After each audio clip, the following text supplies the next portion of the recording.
जय श्री कृष्णा। राधे राधे दोस्तों, स्वागत है आपका अपने चैनल पर।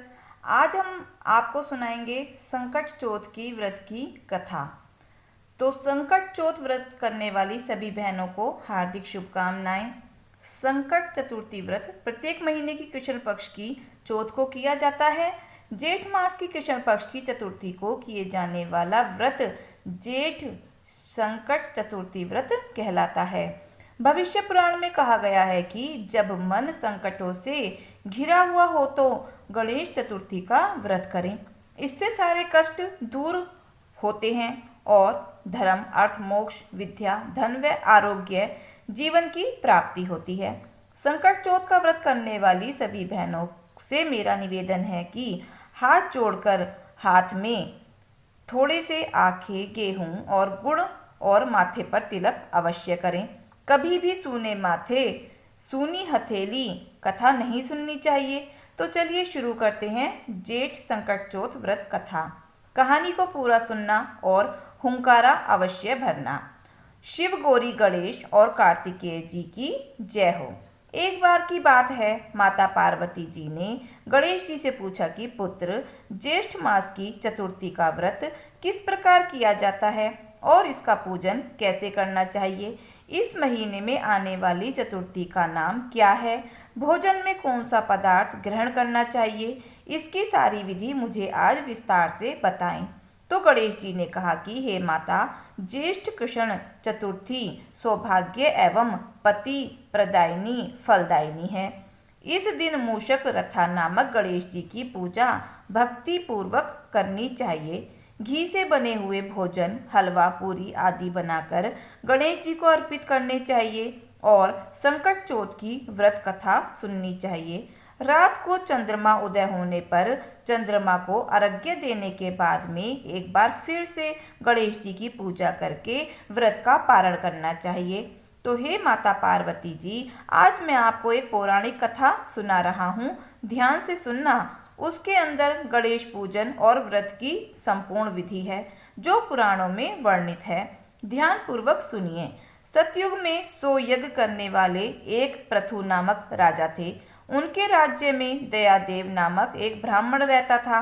वेदों में निशांत उसके 4 पुत्र थे। समय के साथ पुत्रों के बड़े होने पर ब्राह्मण ने अपने पुत्रों का विवाह गृहसूतक के विधि विधान से कर दिया। घर में 4 बहुएं आ गई। ब्राह्मण और ब्राह्मणी दोनों बहुत ही खुश थे। उनके घर में अन्न धन की कोई कमी नहीं थी। जैसे ही संकट चौथ का व्रत आया तो बड़ी बहू ने अपनी सास से कहा कि सासू माँ, मैं बचपन से ही संकट चौथ गणेश चतुर्थी का व्रत करती आई हूँ। मैंने अपने पिता के घर इस पुण्यदायक व्रत को किया है, तो सासू माँ, आप मुझे यहाँ भी व्रत अनुष्ठान की अनुमति प्रदान करें। तो सास ने कहा कि बहू, तुम्हारे ससुर से पूछना होगा, उनकी अनुमति के बिना तुम व्रत नहीं रख सकती। यह कहकर सास ने उसके ससुर से कहा तो उसके ससुर ने पुत्र वधू की सारी बातें सुनकर कहा कि बहू, तुम सभी बहुओं में सबसे बड़ी हो, श्रेष्ठ हो, तुम्हें किसी प्रकार का कोई भी कष्ट नहीं है और ना ही तुम कोई भिक्षुणी हो। ऐसी स्थिति में तुम व्रत क्यों करना चाहती हो। हे सौभाग्यवती, अभी तुम्हारा समय उपभोग करने का है। ये गणेश जी कौन हैं? हमने तो नहीं सुना, ना हम जानते हैं, फिर तुम इनका व्रत क्यों करना चाहती हो। मैं ऐसे व्रतों में विश्वास नहीं रखता, इसलिए मैं तुम्हें व्रत रखने की इजाज़त नहीं दे सकता। सास ससुर से यह जवाब सुनकर बड़ी बहू को बहुत ही दुख हुआ, लेकिन उसने व्रत करना नहीं छोड़ा। वो संकट चौथ के दिन मन ही मन गणेश भगवान का पूजन करती और व्रत रखती। रात को चंद्रमा उदय होने पर अर्घ्य देने के बाद व्रत का पारण करती, लेकिन उसके सास ससुर को इस बात का बिल्कुल भी पता नहीं था।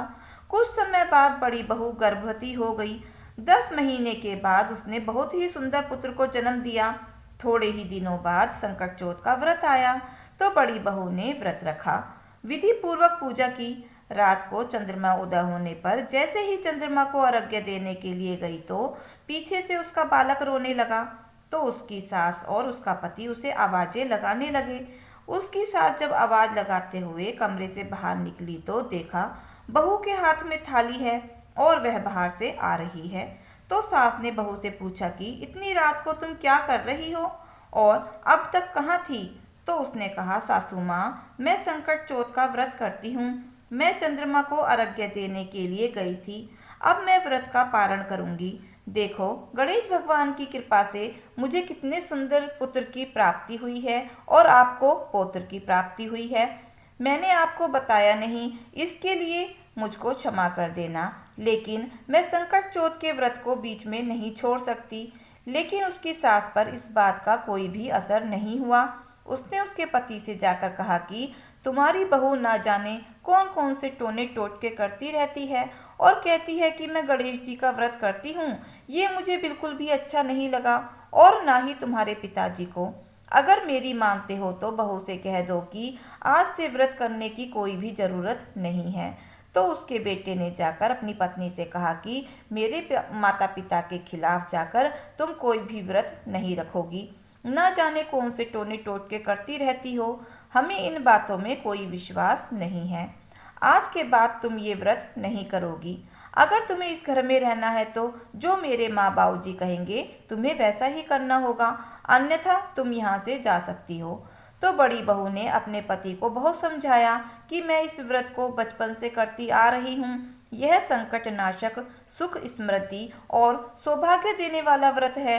इस व्रत को करने वाले मनुष्य को कभी भी अपने जीवन में कठिनाइयों का सामना नहीं करना पड़ता। लेकिन उसके पति ने उसकी एक भी नहीं सुनी। उसने कहा कि मेरे माँ पिताजी के खिलाफ जाकर तुम्हें व्रत रखने की इजाज़त मैं नहीं दे सकता। यह जानकर बहू को बहुत ही बुरा लगा, बहुत ही दुख हुआ। लेकिन वो क्या कर सकती थी। जैसे ही अगला संकट चौथ का व्रत आया तो उसकी सास और उसके पति ने उसकी पूरी निगरानी रखी और उसे व्रत नहीं करने दिया। तो इस तरह व्रत के भंग होने पर गणेश जी भगवान नाराज हो गए। धन धान्य में कमी आने लगी और कोई भी काम बिना कठिनाई के पूरा नहीं होता। ऐसा करते करते सालों बीत गए। उसका पुत्र विवाह योग्य हो चुका था। ब्राह्मण ने एक अच्छा सा घर देखकर अपने पोते का रिश्ता तय कर दिया। कुछ ही दिनों में विवाह का मुहूर्त निकाला गया और शादी की तैयारियां होने लगीं। और वह समय भी आ गया जिस दिन बड़ी बहू के बेटे की शादी थी। उसे दूल्हा बनाया गया और खूब सारी बड़ी बारात लेकर ब्राह्मण नाचता कूदता बड़ा हंसता हुआ अपने पोते को ब्याहने के लिए चला। जैसे ही वह पोता अपनी ससुराल में पहुंचा तो वहां खूब आदर सत्कार किया गया। लेकिन होने को कौन टाल सकता है। जैसे ही फेरों का समय आया तो दूल्हा दुल्हन फेरों में बैठे थे तो गणेश भगवान के कृपा से बहुत ही खूब बुरी तरह से आंधी आई और मंडप में खलबली मच गई और वहां से लड़का गायब हो गया। सारे लोग व्याकुल होकर कहने लगे कि लड़का कहाँ गया, किसी ने उसका अपहरण कर लिया है क्या। दूल्हे को खूब ढूंढा गया लेकिन दूल्हा नहीं मिला। दूल्हे के नहीं मिलने से सारे लोग बहुत ही दुखी हुए। निराश और हताश ब्राह्मण जैसे ही बारात लेकर वापस लौटने लगा तो उसकी पुत्रवधू ने कहा कि मैं भी आपके साथ चलूंगी। जैसे ही बारात वापस आई तो सारा समाचार सुनकर बेटे की माँ बहुत ही दुखी हुई और अपने ससुर दयादेव से रो रो कर कहने लगी कि हे ससुर जी, आपने मेरे गणेश चतुर्थी के व्रत को छुड़वा दिया था। उसी के परिणाम से आज मेरा पुत्र गायब हुआ है। अपनी पुत्रवधू के मुख से ऐसी बातें सुनकर दयादेव बहुत ही दुखी हुआ और कहा कि बेटा, मुझसे बहुत बड़ी गलती हो गई, अब इसका प्रायश्चित कैसे होगा। तो यह देखकर उसकी पौत्र वधू भी बहुत ही दुखी हुई। बड़ी बहू ने अपने ससुर से कहा कि पिताजी, आप मुझे आज्ञा दें कि मैं पूरे विधि विधान से संकट चौथ का व्रत कर सकूं ताकि मेरा बेटा सही सलामत घर आ जाए। तो ब्राह्मण ने कहा कि बेटा, आज तुम कुछ भी करो, मैं कुछ नहीं कहूँगा। अब सास बहू दोनों हर माह आने वाली संकट चौथ का व्रत करने लगी। एक समय की बात है, एक वेद ज्ञाता दुर्बल ब्राह्मण भिक्षा के लिए मधुर भाषिणी के घर आया। ब्राह्मण ने कहा कि हे बेटी, मुझे भिक्षा स्वरूप इतना भोजन दो कि मेरी भूख शांत हो जाए। उस ब्राह्मण की बात सुनकर उस धर्मपरायण कन्या ने उस ब्राह्मण को प्रणाम किया और बाद में पूरी भक्ति पूर्वक भोजन करवाने के बाद उसे दान दक्षिणा सहित विदा किया। कन्या के सेवा भाव से संतुष्ट होकर ब्राह्मण कहने लगा कि हे कल्याणी, हम तुम पर प्रसन्न हैं। तुम अपनी इच्छा के अनुकूल मुझसे वरदान प्राप्त कर सकती हो। मैं ब्राह्मण के वेश में गणेश जी हूँ और तुम्हारे दुखों के निवारण के लिए ही आया हूँ। तो ब्राह्मण की बात सुनकर कन्या ने दोनों हाथ जोड़कर निवेदन करते हुए कहा कि हे विघ्नेश्वर, यदि आप मुझ पर प्रसन्न हैं तो आप मुझ पर इतनी कृपा कीजिए कि मुझे मेरे पति के दर्शन करा दीजिए, और मुझे कुछ भी नहीं चाहिए। वो कन्या की बात सुनकर गणेश जी ने कहा कि तुम बहुत ही सुंदर विचार वाली और सुलक्षणा नारी हो। जो तुम चाहती हो वैसा ही होगा। तुम्हारा पति शीघ्र ही घर वापस आ जाएगा और जो तुम चाहती हो वही होगा। कन्या को इस तरह का वरदान देकर गणेश जी उसी समय वहां से अंतर्ध्यान हो गए। उसी समय की बात है कि सोम शर्मा नामक ब्राह्मण एक वन में से उस बालक को नगर में ले आए और अपने पौत्र को देखकर दयादेव नामक ब्राह्मण बहुत ही प्रसन्न हुआ। संपूर्ण नगरवासी बड़े ही हर्षोल्लास के साथ खुशियां मनाने लगे। बालक की माता की खुशी का तो कोई ठिकाना ही न था। उसने भागकर अपने पुत्र को छाती से लगा लिया और कहने लगी कि हे, ये गणेश जी की पूजा और व्रत करने से ही मैंने मेरे खोए हुए पुत्र को पुनः प्राप्त किया है। और गणेश जी का बार बार धन्यवाद करने लगी। फिर दयादेव ब्राह्मण ने मंडप का निर्माण करवाकर विधि पूर्वक अपने पोते और पोते की बहू का विवाह संपन्न करवाया। वह भाग्यशाली कन्या अपने पति को पाकर धन्य हो उठी। जेठ माह के कृष्ण पक्ष की चतुर्थी का व्रत करने से मनुष्य के सभी मनोरथ पूर्ण होते हैं। तो हे देवी, पूर्व कथित रीति से भक्ति पूर्वक जो व्यक्ति इस व्रत और पूजन को करेंगे उनकी संपूर्ण इच्छाएं पूर्ण होंगी और सुहागन महिलाओं को अखंड सौभाग्य और संतान सुख की प्राप्ति होगी। तो हे चौथ माता, जैसे बड़ी बहू को दिया वैसा सबको देना। कहानी कहने वाले को, सुनने वाले को और हुंकारा भरने वाले को सभी को देना। और कथा में कोई भूल चूक हुई हो तो उसे क्षमा करना। जय हो चौथ माता की जय। अब हम आपको सुनाएंगे जो 12 महीने की चौथ, संकट चौथ में व्रत में ये कथा कही जाती है। तो एक समय की बात है, किसी गांव में एक बुढ़िया रहती थी। उसका एक बेटा था। उसकी माँ 12 महीने की चौथ का व्रत किया करती थी। वो हर महीने की चौथ को 5 चूरमे के लड्डू बनाती, जिसमें से एक चौथ माता का, एक गणेश जी का निकालती, एक गाय माता को देती और एक अपने बेटे को देती और एक स्वयं खा लेती थी। एक दिन चौथ माता का व्रत आया। बेटा पड़ोसन के घर गया और वहाँ चूरमा देखकर पूछने लगा कि आपने ये चूरमा कैसे बनाया है। तब पड़ोसन बोली, आज संकट चौथ है। तब लड़का बोला, मेरी माँ तो हर महीने की चौथ का व्रत करती है। तब पड़ोसन बोली, तेरी माँ चौथ का व्रत थोड़ी ही करती है, वह तो लड्डू बनाती है और सारे लड्डू स्वयं ही खा लेती है, तुझे तो बस एक लड्डू ही दे देती है। लड़का उसकी बातों के बहकावे में आ गया और अपनी माँ से बोला, माँ मैं तो विदेश जा रहा हूँ। माँ बोली, क्यों बेटा? तब वह बोला, माँ मैं तो कमा कर लाता हूँ और तुम लड्डू बना बना कर खाती हो। तब माँ बोली, मैं तो चौथ माता का व्रत करती हूँ और ये व्रत मैं तेरे ही सुख शांति के लिए तो करती हूँ। तब लड़का बोला, माँ तुम इन व्रतों को छोड़ दो। माँ बोली, मैं इन व्रतों को नहीं छोड़ सकती। तब बेटा बोला, माँ तुम व्रत नहीं छोड़ सकती तो मैं विदेश जा रहा हूँ। तब बुढ़िया बोली, बेटा यदि तू विदेश जाना चाहता है तो चला जा, पर चौथ माता के इन आँखों को अपने साथ लेता जा। यदि तुम पर कोई संकट आए तो चौथ माता और गणेश जी का नाम लेकर ये आँखें उन पर डाल देना, तेरा संकट दूर हो जाएगा। और आँखों को लेकर बेटा चला गया। रास्ते में उसने एक खून की नदी देखी, खून की नदी मिली। तभी उसे माँ की बात याद आ गई। तब उसने वो आंखें निकाले और नदी में डाल दिए और चौथ माता और गणेश जी का नाम लेकर कहा कि यदि मेरी माँ सच्ची है और वह मेरे लिए व्रत करती है तो ये नदी दूध और जल से भर जाए और मेरे लिए रास्ता दे दे। ऐसा कहते ही नदी दूध और जल से भर गई। उसे रास्ता मिल गया। आगे चलने पर भयंकर जंगल आया। जंगल में उसे एक शेर दिखाई दिया।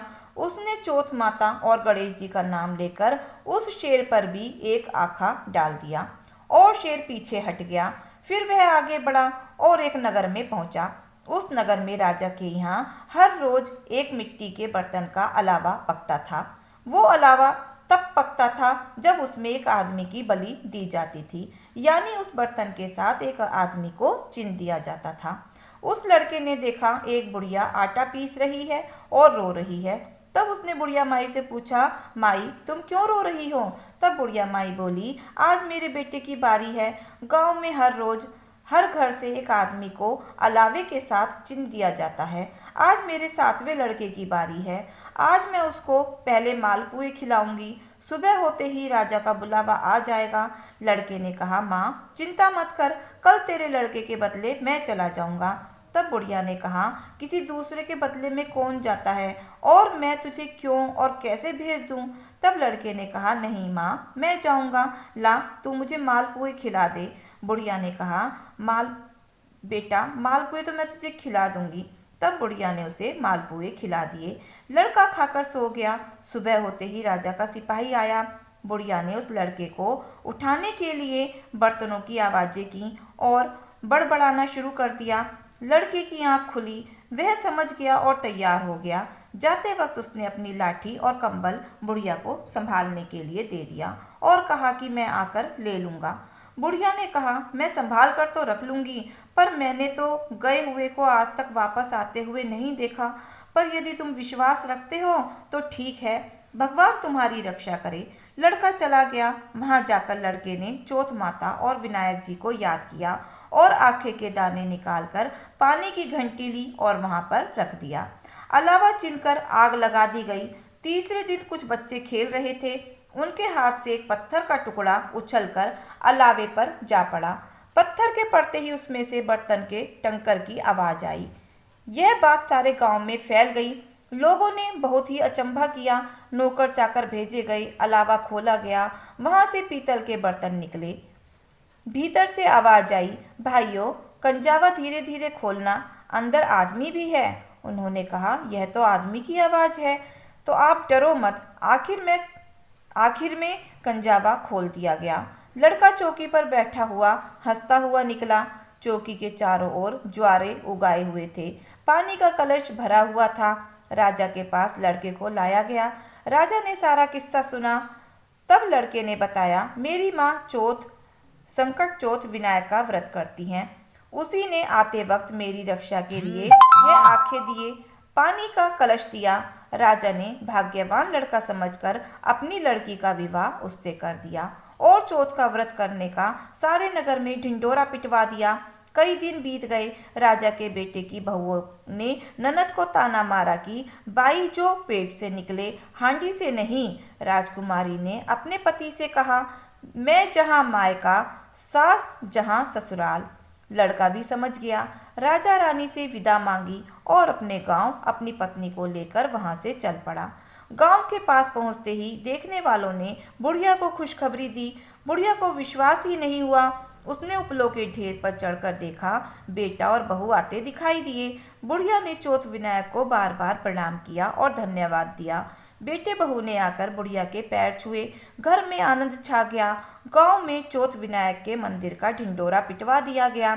सब कोई व्रत रखे, कहानी सुने। 12 नहीं तो 4, 4 नहीं तो 2 व्रत अवश्य करे। तो प्रेम से बोलो चौथ विनायक जी की जय। अब हम आपको सुनाएंगे गणेश भगवान की कथा। एक समय की बात है, एक गांव में एक डोमिन जात की विमला रहती थी। वह बहुत ही नेक स्वभाव की थी, लेकिन उसके जीवन में अपार दुख थे। उसका पति हमेशा बीमार रहता था। उसके 4 बच्चे थे। सभी जिम्मेदारियां विमला के कंधों पर थी। बेचारी विमला बांस की टोकरी, बांस की पंखा बनाकर बेचती। कभी उसका चूल्हा जलता तो कभी भूखे पेट ही सो जाते। एक बार विमला बांस की टोकरी और बांस का पंखा एक सेठ के घर बेचने गई। वहां पर उसने सुना कि गणेश भगवान की पूजा करने से जीवन के सारे दुख दूर हो जाते हैं। चाहे मनुष्य के पिछला जन्म कितना भी खराब क्यों न हो, गणेश जी की पूजा करने से वह लक्ष्मीवान बन जाता है। विमला गणेश भगवान की इतनी महिमा सुनकर गणेश भगवान की पूजा करने का निर्णय ले लेती है। गणेश भगवान की मूर्ति लाने के लिए विमला दिन रात काम करने लगती है। बहुत मेहनत के बाद कुछ रुपए एकत्रित कर पाती है। विमला बाजार जाती है गणेश भगवान की मूर्ति लेने के लिए, पर दुकानदार कहने लगे कि तू अछूत है, तुझे हम गणेश बप्पा की मूर्ति कैसे दे सकते हैं। उस बाजार में मूर्ति की 3 दुकानें थी। विमला एक के बाद एक दुकान पर गई, पर तीनों दुकानदार उसे दुकान से दूर खड़े रहने के लिए कहते हैं और गणेश भगवान की मूर्ति भी नहीं देते हैं। इसी तरह विमला गणेश भगवान को याद करती और रोती हुई अपने घर आ जाती है। विमला अपनी दादी नानी की कहानियों में सुनी थी कि ब्रह्मांड में सबसे पवित्र गाय का गोबर माना जाता है। विमला ने निर्णय लिया कि वह गाय के गोबर का गणपति बनाएगी और उसी की पूजा अर्चना करेगी। इस प्रकार विमला घर के एक कोने को गाय के गोबर से लीपकर साफ करती है। वहां पर एक लकड़ी का टुकड़ा रखा था और उसी पर गोबर के गणेश जी को स्थापित कर पूजा व्रत करने का संकल्प लेती है। विमला पूरी श्रद्धा से गणेश भगवान के नाम का जप करती रहती। घर में जो कुछ भी चीज बनाती गणेश भगवान को अर्पण करती और साथ ही दूब और फूल भी जितना मिलता गणेश भगवान को अर्पण करती। इसी तरह पूजा करते करते उसे 1 महीना हो गया। जैसे गांव के लोगों ने पूर्णिमा के दिन अपने घर के रखे गणेश जी को पानी में विसर्जन किया, वैसे ही सभी के जाने के बाद विमला ने भी अपने गोबर से बने गणेश जी को पानी में विसर्जन किया और गणेश जी का जयकारा लगाते हुए घर आई। विमला को घर में घुसते ही उसका घर महल में बदल गया। उसके घर में अन्न धन के भंडार भर गए। उसका पति भी स्वस्थ हो गया। गणेश भगवान का चमत्कार देख विमला व उसका पति गणेश भगवान का जयकारा लगाने लगे। गणेश भगवान ना जात देखते हैं ना ही दिखावा देखते हैं, वह तो सिर्फ श्रद्धा देखते हैं। तो हे गणेश भगवान, जैसे आपने विमला के दिन बदले वैसे ही अपने सभी भक्तों पर अपनी कृपा बनाए रखना। कहानी अधूरी हो तो पूरी करना, पूरी हो तो मान रखना। तो प्रेम से बोलो गणेश भगवान की जय हो। तो दोस्तों, अगर आपको हमारी कहानी कथाएं अच्छी लगी हों तो प्लीज़ वीडियो को लाइक करना, शेयर करना, सब्सक्राइब करना और कमेंट बॉक्स में विष्णु भगवान की जय जरूर लिखना। तो मिलते हैं फिर नई वीडियो नई कहानी के साथ। धन्यवाद।